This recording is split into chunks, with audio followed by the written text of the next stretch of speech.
The alien's mistake was touching the child. Captain Daniel Hayes watched through the viewport as the Galactic Council enforcement team dragged 8-year-old Sophie Chen from her family's cargo hauler. The girl screamed for her parents while 3 armored Zorvath guards held them back at gunpoint. The council claimed the family had violated quarantine protocols by landing on a restricted moon. Their punishment was confiscation of their ship, their cargo, and according to council law, temporary custody of any minors until fines were paid. Daniel's hand tightened on the railing until his knuckles went white. Behind him, his crew of the merchant vessel Perseverance watched in equal silence. They'd all heard the stories. The council's enforcement teams had been getting bolder, using obscure regulations to shake down human vessels for resources. Usually it was cargo, sometimes ships, but they'd never taken a child before. "Captain, we should move on," Lieutenant Chris Wade said quietly. "Council jurisdiction. Nothing we can do." Daniel turned to face his crew. 23 humans who'd spent the last 5 years navigating council space, following every rule, paying every fee, enduring every indignity because humanity was still new to the galactic community. Still learning their place. Still expected to bow and scrape and accept whatever the older species deemed appropriate. "Launch the shuttle," Daniel said. "Sir, interfering with council enforcement is a treaty violation. They'll impound our ship too." "I said launch the shuttle." 10 minutes later, Daniel stood on the moon's dusty surface, facing down 3 Zorvath guards and a council magistrate named Kelver. The insectoid official's mandibles clicked in irritation as Daniel approached. "Human captain, you are interfering with lawful council proceedings. Return to your vessel immediately or face detention." "Release the child," Daniel said flatly. Negative. The family Chen violated clearly posted quarantine restrictions. Until fines totaling 50,000 credits are paid, the minor remains in council custody as per regulation 749 Alpha. The family has 1,200 credits total. You know they can't pay that fine. "You are essentially kidnapping that girl." Kelver's mandibles spread in what might have been a smile. "If the family cannot pay, the child will be placed in council care facilities until alternative arrangements can be made. This is standard procedure applied equally to all species. Equally." Daniel's voice dropped to something colder.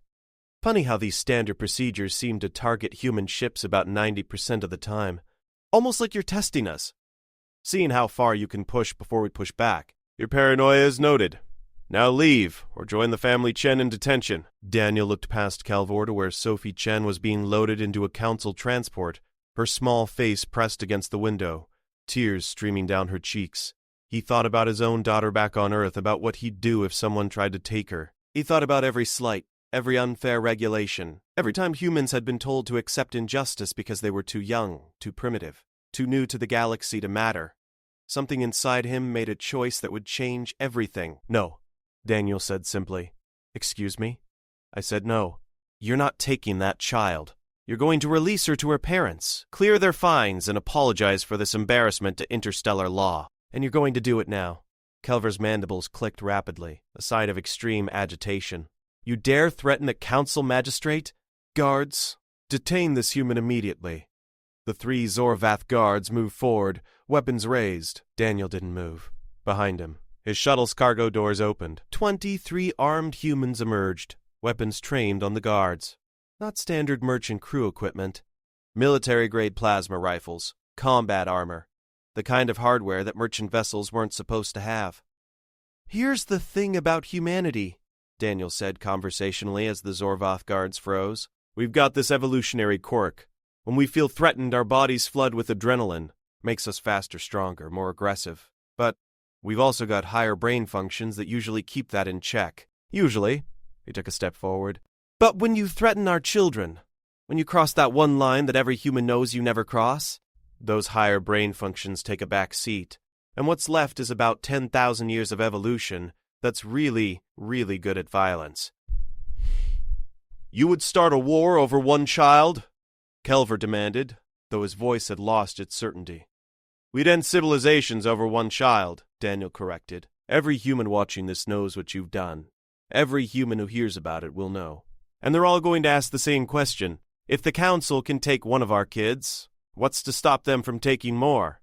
The treaty guarantees human rights within council space. The treaty says a lot of things. Doesn't seem to stop your enforcement teams from creative interpretations whenever it's convenient.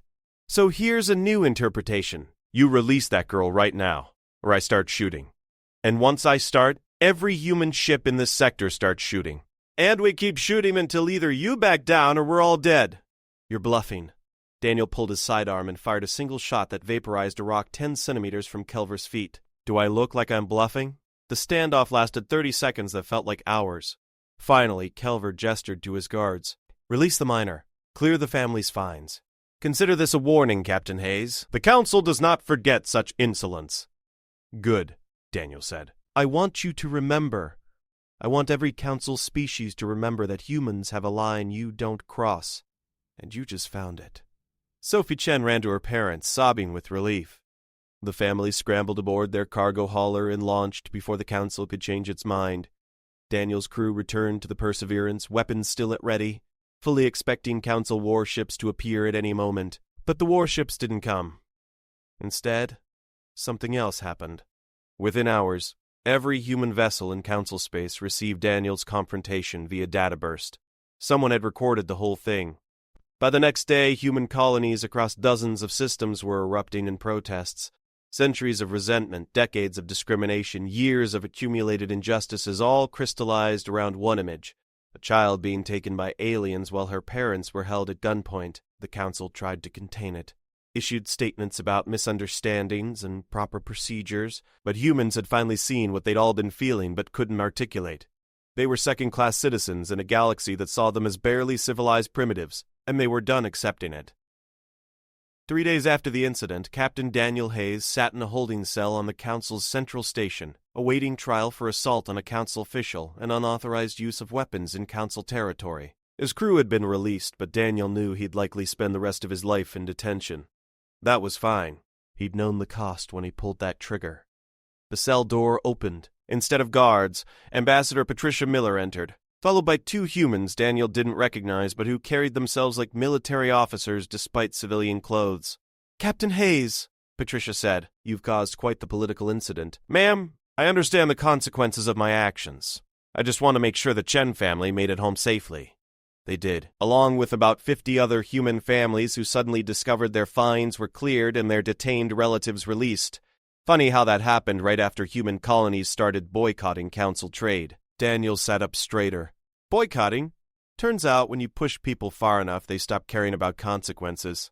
Earth's government is demanding your immediate release and a complete overhaul of Council enforcement policies. Several colony worlds have threatened to withdraw from Council jurisdiction entirely.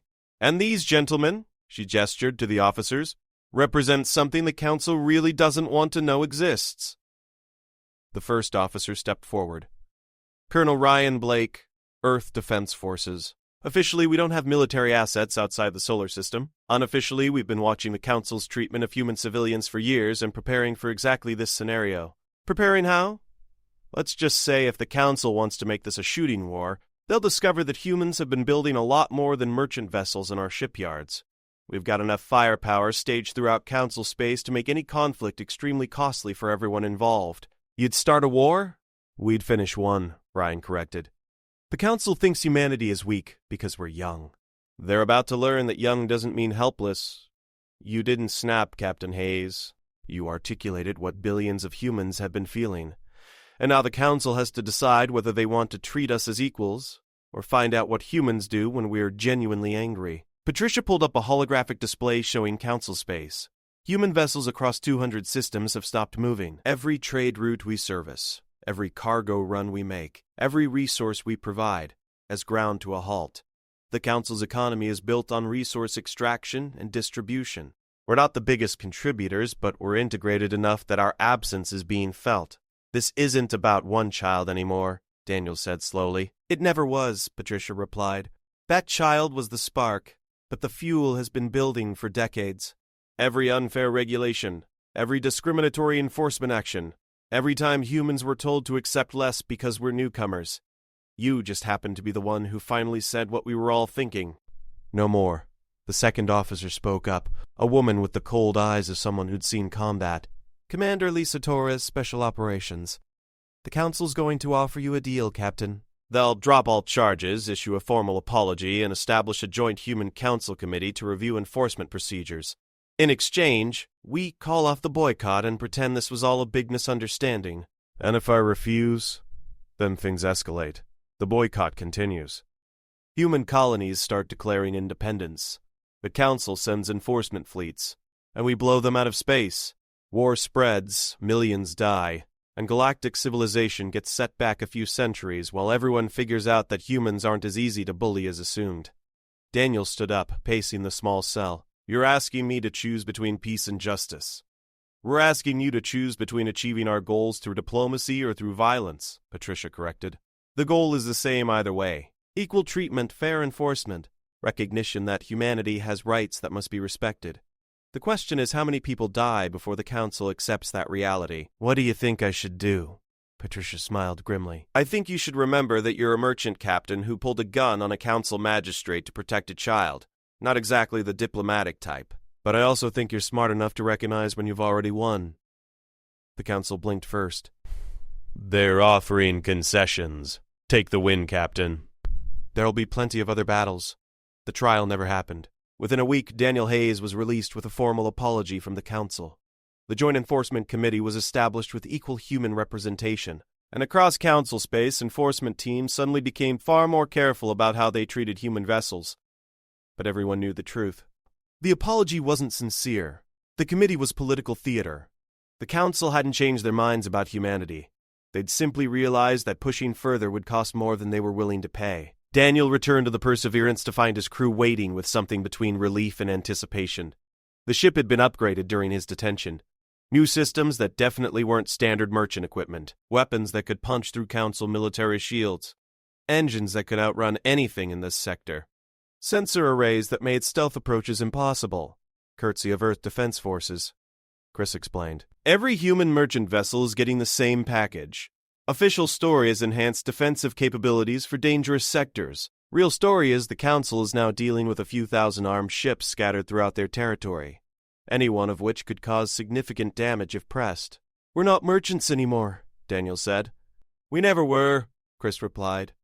We were always just humans trying to survive in a galaxy that saw us as resources to be exploited. Now we're humans who've decided we're done being exploited. Call it whatever you want. Daniel took the captain's chair and pulled up the navigation charts.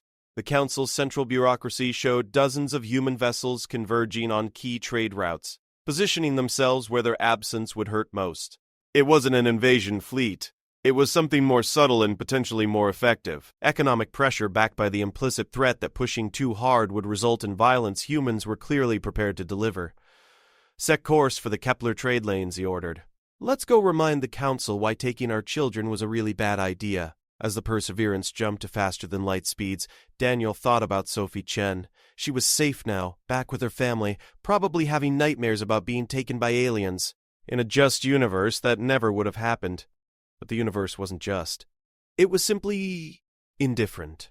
And in an indifferent universe, sometimes the only way to protect what mattered was to be willing to fight for it. The Council had tested humanity's boundaries and found them far more rigid than expected. Now came the hard part, maintaining that boundary, showing the galaxy that humans weren't bluffing, and somehow avoiding the war that everyone knew was one mistake away from igniting. But Daniel figured humanity had gotten pretty good at walking that line. After all, they'd survived 10,000 years of walking it on Earth. Walking it across the galaxy was just a change of scenery. 6 months after the incident that became known simply as the Line, Lieutenant Commander Ashley Grant stood on the bridge of the destroyer Relentless and tried not to think about how quickly everything had spiraled out of control. The Joint Enforcement Committee had become a joke within weeks. Council species paid lip service to equal treatment while their enforcement teams found creative ways around the new restrictions. Human vessels continued to face disproportionate inspections, arbitrary fines, and harassment that somehow never quite crossed into actionable violations. So humanity stopped playing nice. Target acquired, Ensign Marcus Chen reported from Tactical. His last name wasn't a coincidence. He was Sophie's older brother, fast-tracked through military training after his family's experience. The Council had created their own enemy by taking that child. Council Enforcement Frigate, designation Echo 7, currently conducting unauthorized inspection of the human cargo vessel Morning Star. Ashley pulled up the tactical display. The Council frigate had forced the Morning Star to halt, claiming suspected contraband. Their boarding teams were already aboard, which meant they had about 10 minutes before those teams discovered the Morning Star wasn't carrying contraband at all. Just colonists heading to a new settlement with their life savings packed in cargo containers. Communications hail the Council frigate. Inform them they are in violation of Joint Committee Regulations Section 9, which requires Council enforcement to notify human security forces before boarding human vessels. They're ignoring the hail, Commander. Expected. Weapons. Target their engines. Non-lethal targeting. Let's remind them that we're not asking permission. The Relentless was one of 30 destroyers positioned throughout Council space, officially designated as merchant protection, but everyone knew their real purpose. Humanity's hammer, ready to fall on anyone who thought humans were still soft targets. Ashley's tactical officer fired a precision shot that severed the Council frigate's main power coupling. Not enough to destroy the ship, but enough to cripple it. The frigate's shields collapsed, engines went dark, and their boarding team suddenly realized they were trapped on a human vessel while their ride home floated dead in space. This is Commander Ashley Grant of the human destroyer Relentless to Council Enforcement Frigate Echo 7. You have violated Joint Committee protocols. Withdraw your boarding teams immediately and prepare to be escorted to the nearest Council station for disciplinary review. The response came back, angry and sputtering. You fired on a Council enforcement vessel. This is an act of war.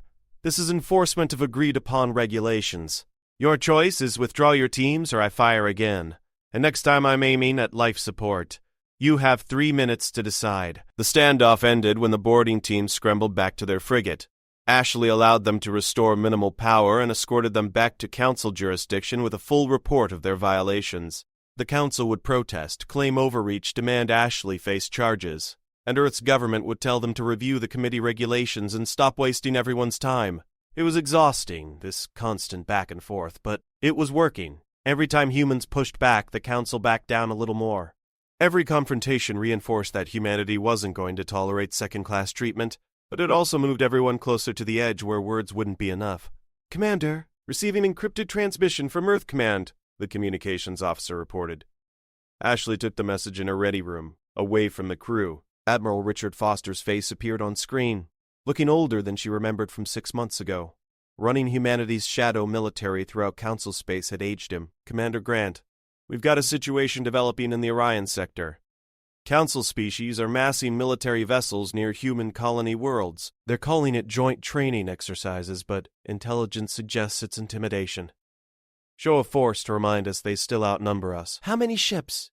200 and counting. Everything from frigates to dreadnoughts. More firepower than we've got in the entire sector. They're not hiding it either. They want humans to see it and reconsider our aggressive stance. Ashley felt cold settle in her stomach. You think they're preparing to attack? I think they're preparing to give us a choice. Back down or face overwhelming force. The Council is tired of accommodating human demands. Some species are pushing for a decisive action that puts us back in our place.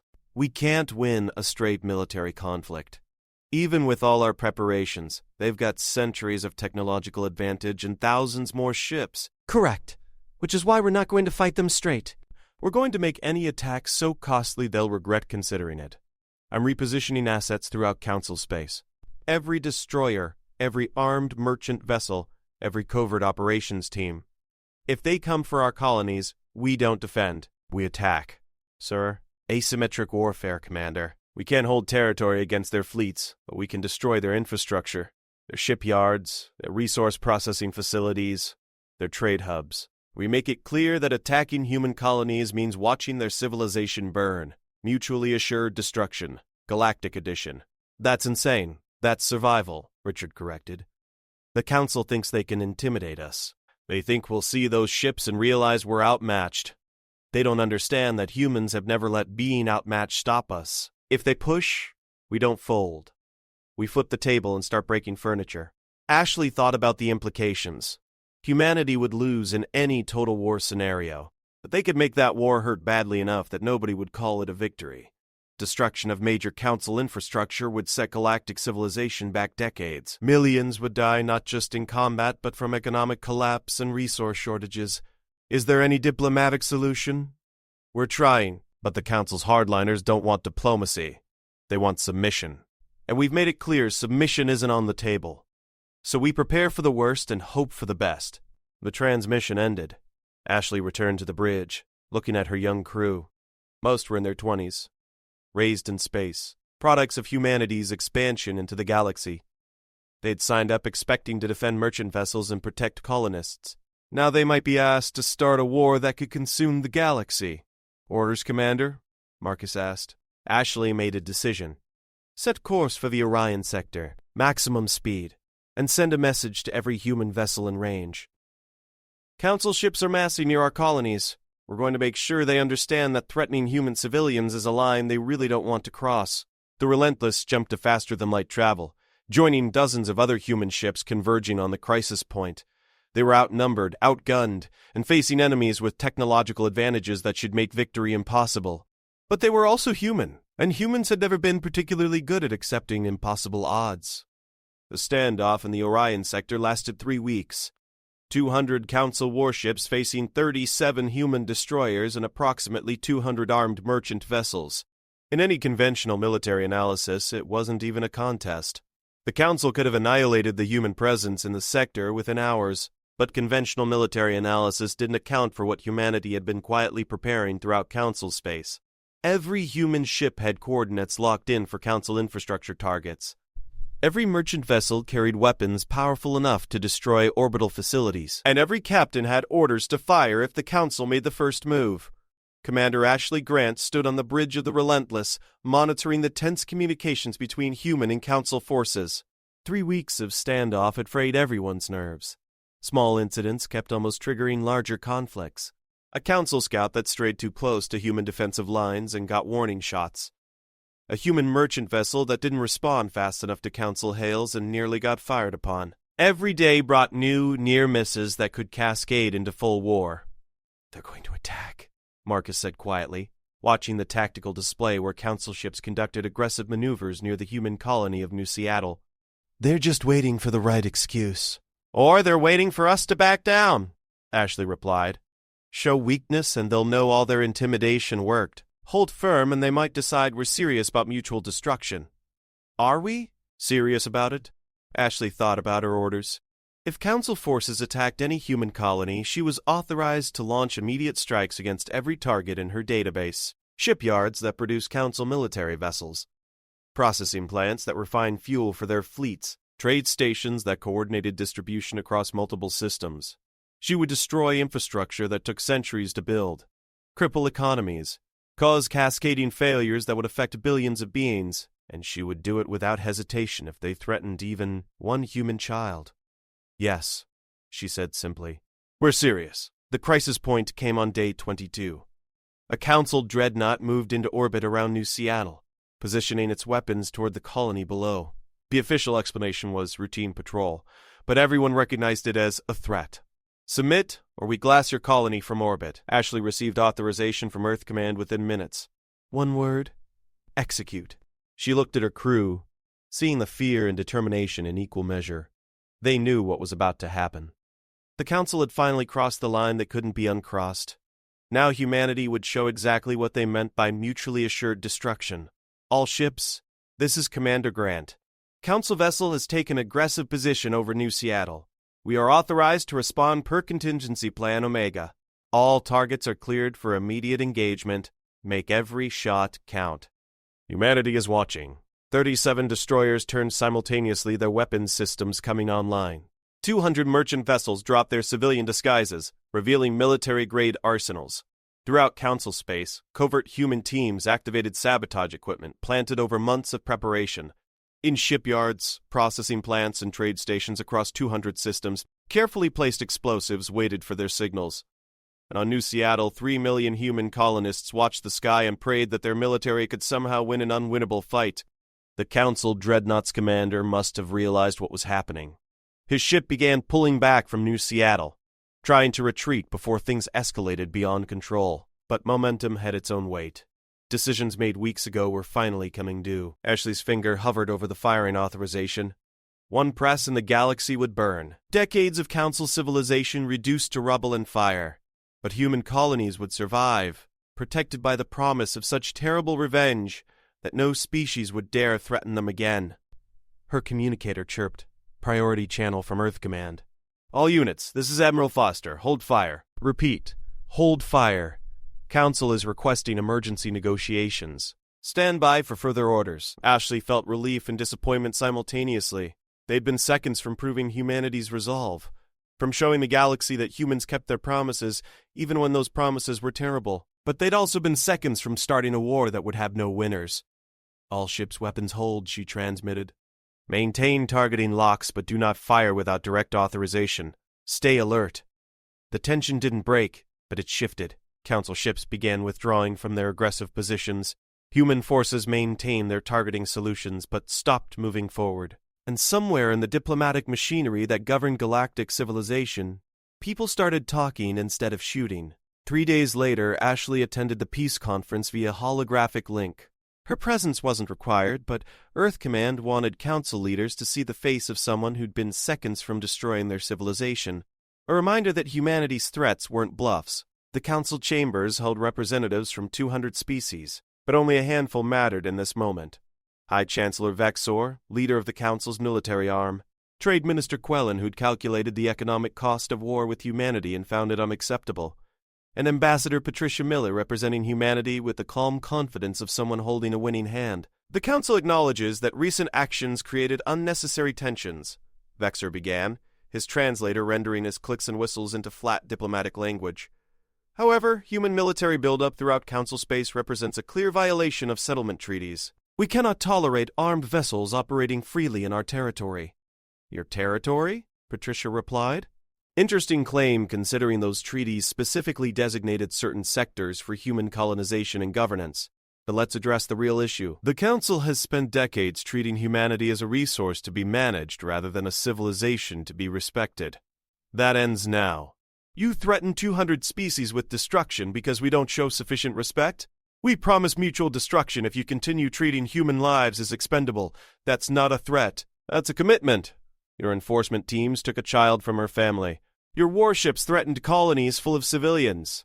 You've demonstrated that council law protects everyone except humans. So we're making our own law. Touch our people, we burn your worlds. It's simple math, Quellen interrupted before Vexor could respond. The economic analysis is clear. War with humanity would cost trillions of credits and decades of rebuilding. Victory would be Pyrrhic at best. Civilization ending at worst. The council must find accommodation. Accommodation! Vexor demanded. They hold our infrastructure hostage, and you suggest we accommodate them? I suggest we recognize reality, Quellen countered. Humanity's military capacity was underestimated. Their willingness to accept mutual destruction was unanticipated. And their integration into our economy is deeper than realized. We cannot remove them without removing ourselves. So we adapt. Patricia pulled up holographic displays showing human assets throughout council space. Here's our proposal. Full equal status for all human colonies and vessels. No more discriminatory enforcement. No more arbitrary regulations targeting human operations. In exchange, we'll formalize our military presence with proper treaties and coordination protocols. We're not asking to be liked. We're demanding to be treated as equals. And if the council refuses, then we continue this standoff until someone makes a mistake and everyone loses. Or you accept that humanity isn't going anywhere and we figure out how to coexist with mutual respect instead of mutual hostility. The debate continued for hours. Hardliners insisted humanity must be brought to heel. Pragmatists argued for accommodation. And slowly, painfully, consensus emerged that fighting humans was more trouble than it was worth. The agreement, when it finally came, was less a peace treaty and more a mutual recognition of unpleasant reality. Humans gained equal legal status throughout council space. Council species gained formal recognition of humanity's military presence with clear protocols for deployment and engagement. Both sides agreed to joint oversight committees with binding arbitration for disputes, and everyone agreed to pretend this had been the plan all along rather than an emergency compromise to avoid annihilation. Ashley watched the signing ceremony from her ship's ready room. She felt no triumph, just exhausted relief that they'd avoided disaster. The underlying tensions hadn't disappeared. Council species still resented humanity's aggressive assertion of rights. Humans still didn't trust the Council to honor agreements without constant vigilance, but they'd found a framework for coexistence that didn't require one side to submit to the other. Think it'll last? Marcus asked, joining her. Long enough for the next crisis, Ashley said. Maybe by then we'll have built enough goodwill that we can handle problems without threatening mutual destruction. Or maybe we'll just get better at managing the brinkmanship. You sound cynical. I sound realistic. The Council spent millennia assuming they were in charge. We spent 3 years proving they're not. That's not a relationship built on trust and mutual respect. It's a relationship built on recognizing that fighting would hurt both sides too much.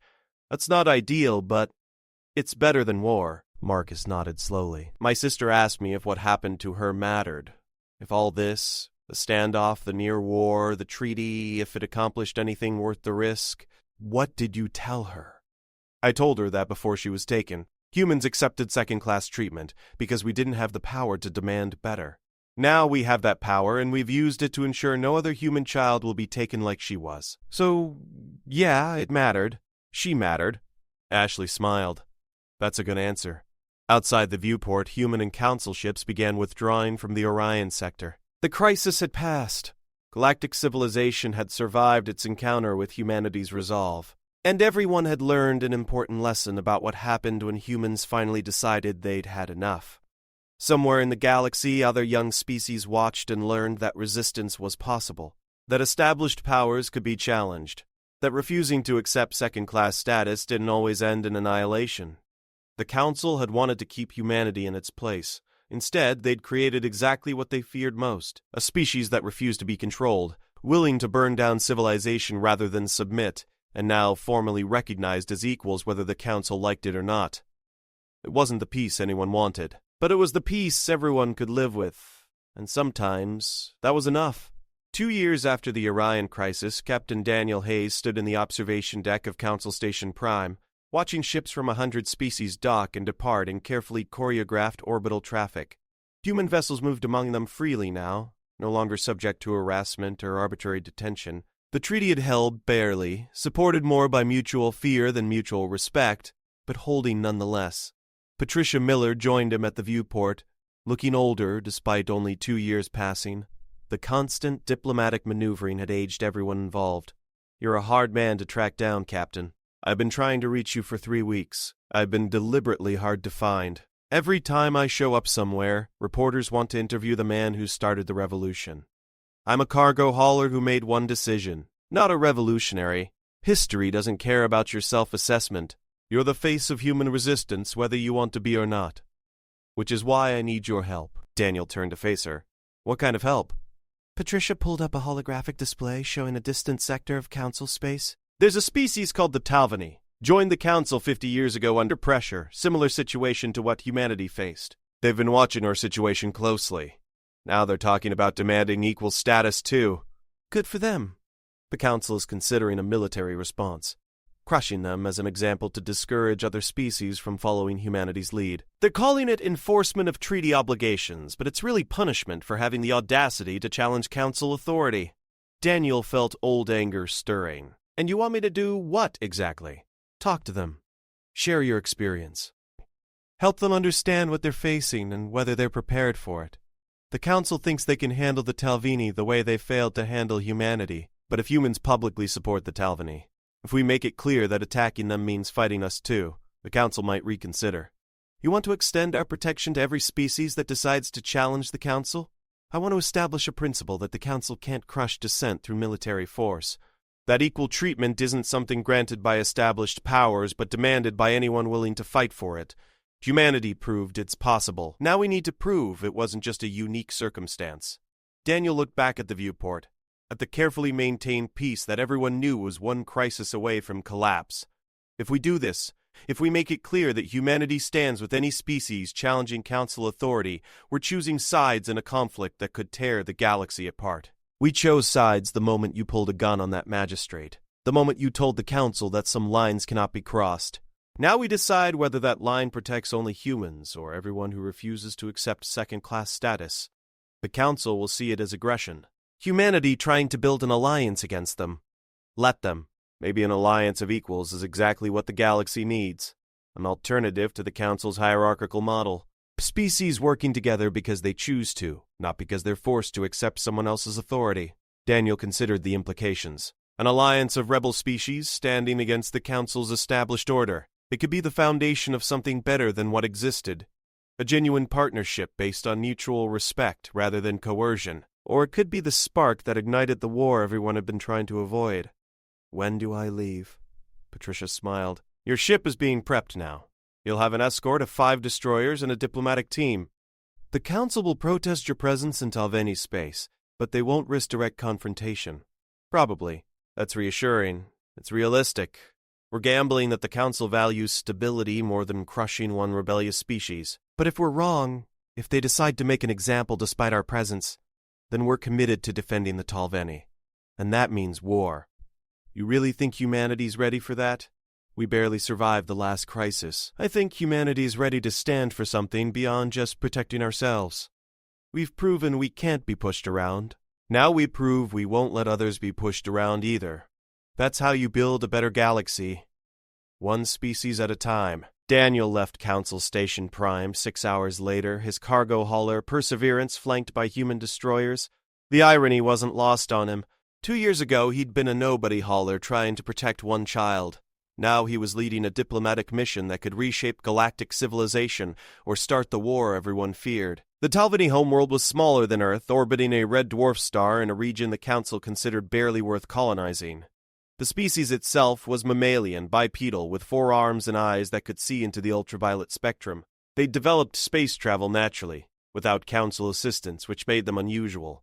Most species joined the Council during their early space age, accepting advanced technology in exchange for integration into existing power structures. The Talveni had delayed joining, trying to maintain independence. But 50 years ago, the Council had manufactured a crisis, claimed the Talveni were developing dangerous weapons, and forced integration through threat of military action, standard procedure for dealing with species that wanted to chart their own course. Ambassador Trask met Daniel's delegation in the capital city, a sprawling metropolis that mixed traditional Talveni architecture with Council standard buildings. The contrast was jarring, visual representation of a culture being slowly absorbed into something larger. Captain Hayes, your reputation precedes you, Trask said through a translator. The human who told the Council no and lived to speak of it. We are honored by your presence. I'm just a merchant captain who made a choice. The real heroes are the people who fought to back up that choice. But I understand you're facing similar decisions. Trask led them through the city, pointing out the changes Council membership had brought. Advanced medical facilities that saved lives but came with Council oversight and regulations. Transportation infrastructure that connected their world to galactic trade routes but required following Council commercial codes. Educational systems that taught Talveni children about the broader galaxy but also taught them that Council authority was natural and inevitable. We are being digested, Trask said simply. Slowly, carefully, but inevitably. In another generation, Talveni culture will be just another flavor in the Council's bland stew. Our children will speak Council standard languages better than their own. They will think of themselves as Council citizens who happen to be Talveni rather than Talveni who participate in the Council. Is that why you're considering rebellion? We are considering survival. Humanity showed that resistance is possible, that species can demand equal treatment and make it stick through superior resolve. We want to know if that path is open to us, or if humanity's success was unique circumstance unlikely to be repeated. Daniel thought carefully before responding. Humanity's success came from specific factors. We had technological capabilities the Council underestimated. We had a distributed population across multiple systems that made us hard to threaten completely. We had cultural factors that made us willing to accept mutual destruction rather than submission. And we had luck, lots of luck. If any of those factors had been different, we'd be telling a different story. So you recommend we accept our situation? I recommend you understand what you're choosing. If you demand equal status, the Council will resist. They'll use economic pressure, political manipulation, military intimidation. They'll test your resolve in 100 ways, looking for the breaking point where you back down. And if you don't back down, they'll have to decide whether crushing you is worth the cost. The cost being humanity going to war on your behalf. Because that's why I'm here. Not just to share my experience, but to make it clear that humans won't stand by while the Council does to you what they tried to do to us. You're not alone in this. That changes the calculation. Trask's forearms gestured in what might have been surprise or appreciation. You would fight for us? Risk human lives for Talveni freedom?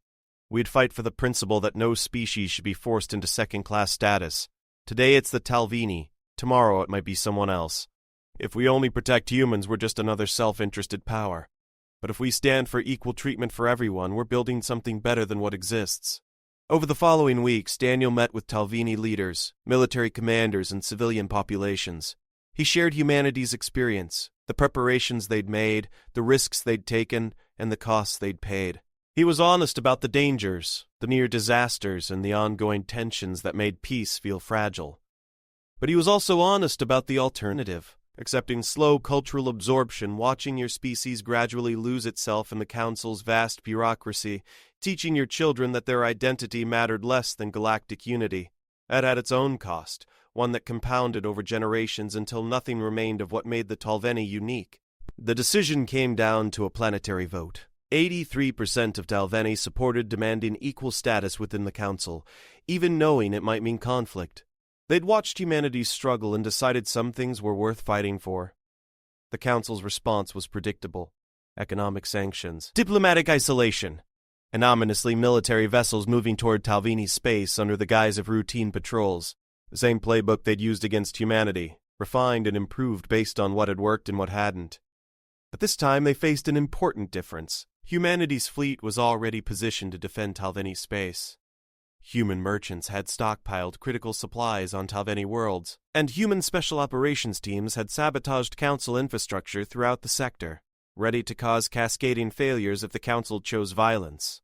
The standoff lasted 2 months. Council forces probing human defenses, looking for weaknesses. Human forces maintaining absolute readiness, making it clear they would honor their commitment to the Talveni. And through it all, diplomatic channels working frantically to find a solution that didn't end in galactic war. The breakthrough came from an unexpected source. Smaller council species, watching the situation, began voicing support for Talveni rights. Some had their own grievances about unequal treatment.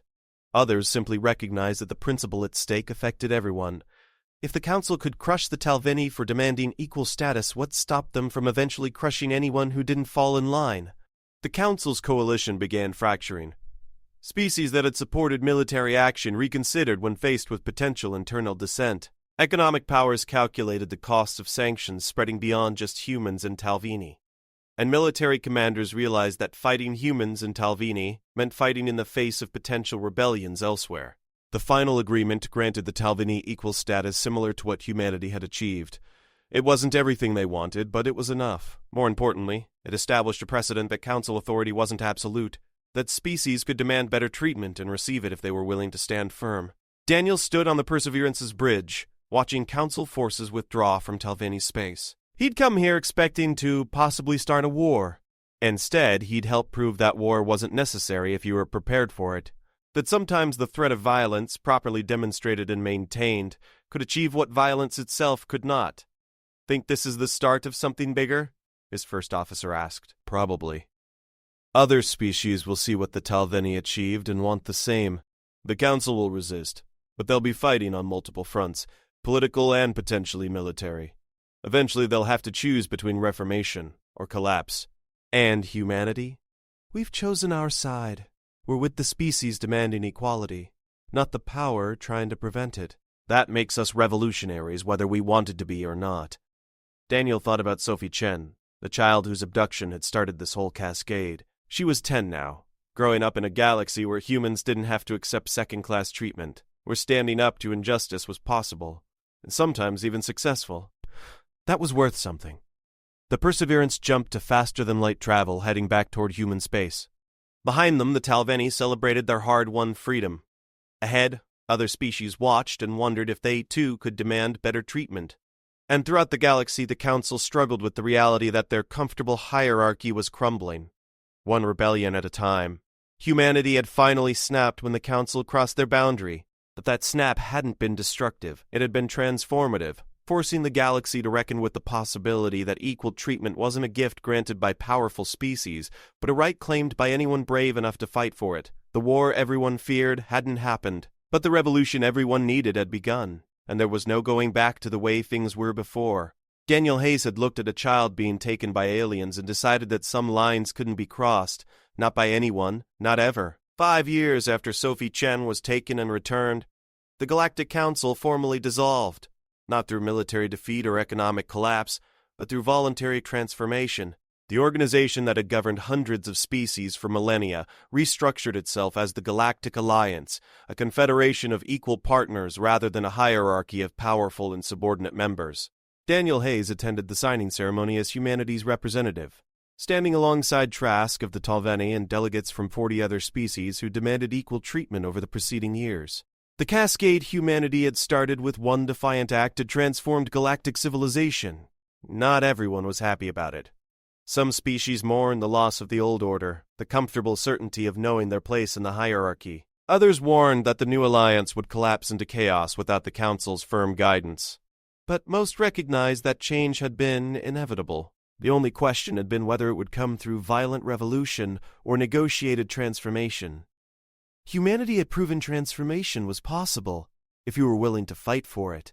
As the ceremony concluded, Daniel found himself standing with Patricia Miller and the now-retired Admiral Richard Foster, watching hundreds of species mingle in what had once been exclusive council chambers. "Think it'll work?" Richard asked. "Equal partners cooperating voluntarily rather than hierarchical control?" "No idea," Daniel admitted. "Probably be messy for a while. Probably some species will try to dominate others through economic or political pressure. But at least now there's a framework for addressing grievances without either submission or war. That's progress." "Progress purchased with threat of mutual destruction," Patricia noted. Not exactly an inspiring origin story. "Better than progress purchased with actual mutual destruction," Daniel replied. "Besides, sometimes the threat of violence is what makes peace possible. We proved we were willing to burn it all down rather than accept second-class status. That made negotiation worthwhile because both sides knew the alternative was unacceptable." Sophie Chen, now 15, approached with her family. She'd become something of a symbol, the child whose abduction had sparked galactic transformation. She handled the attention with grace, but Daniel could see the weight of it in her eyes. "Captain Hayes," she said formally, "my family wanted to thank you. For what you did, for what it led to. I just made a choice in the moment. Everyone else did the hard work of making it matter. The choice matters, though. Before you, humans accepted things because we didn't think we had options. After you, we knew options existed if we were brave enough to choose them. That changed everything." She was right, Daniel realized. Not just for humans, but for every species watching. Showing that resistance was possible, that established powers could be challenged, that refusing to accept second-class status didn't always end in annihilation. That knowledge had spread like fire through the galaxy, igniting demands for change that couldn't be suppressed. The Council had crossed humanity's boundary by taking a child. Humanity had responded by helping dozens of species cross the Council's boundary of acceptable descent. And in crossing those boundaries, they'd torn down walls that had defined galactic civilization for millennia. It wasn't the revolution anyone had planned. It was better. Messier, more chaotic, built on uncomfortable compromises and maintained by mutual fear as much as mutual respect. But it was real change, permanent change, the kind that couldn't be undone by a single decision or military action. "What's next for you?" Patricia asked Daniel as the ceremony wound down. "Back to hauling cargo." "That's what I was before all this, that's what I want to be after. Let someone else be the face of revolution. You know it doesn't work that way. History's claimed you. History can unclaim me. I've got shipments to deliver and a daughter back on Earth who's probably forgotten what I look like. Revolution's done. Time to return to normal life."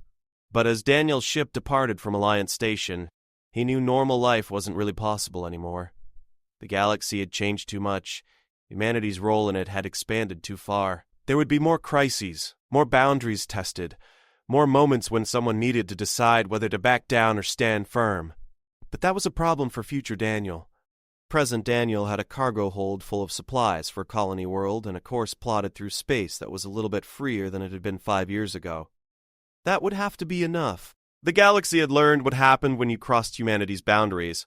More importantly, it had learned what happened when humans decided to defend not just themselves, but the principle that everyone deserved equal treatment. The lesson would be remembered, repeated, and eventually become so fundamental to galactic civilization that people would forget there was ever a time when things worked differently. But Daniel would remember. He'd remember a child being taken, a line being crossed, and a choice being made that changed everything. Not because he was special or heroic, but because he was human. And humans, when pushed far enough, when their boundaries were violated, when everything they cared about was threatened, could accomplish remarkable things. Even if those things looked like simply refusing to back down when everyone expected them to fold, sometimes that was enough. Sometimes that was everything.